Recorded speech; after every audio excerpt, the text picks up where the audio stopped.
Ma'am, link po. Okay, so ang tinatanong niya is itong nabili natin na carbon fiber magnetic case for our Infinix Hot 60 Pro Plus, no?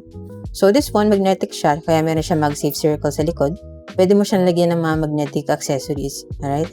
And then, maganda rin yung kanyang camera, no? Protected yung camera kasi elevated talaga siya dun sa mga camera.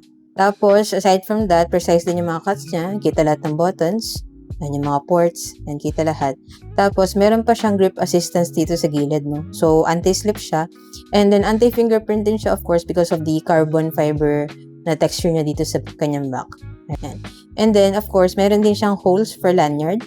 And, syempre, galing to sa Wooting, so meron din siyang free na lanyard as well. Yung lanyard na free dito is silicone lanyard.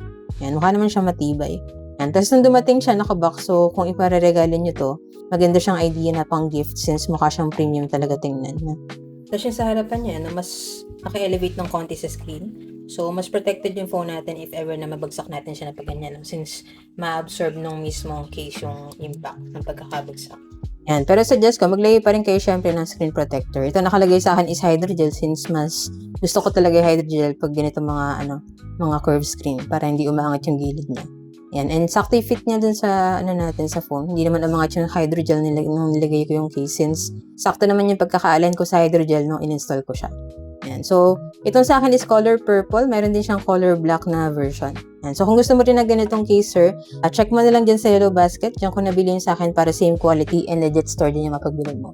Yun lang. Sana nakatulong tong video. And if you have any other questions, just let me know in the comments and follow for more tech content.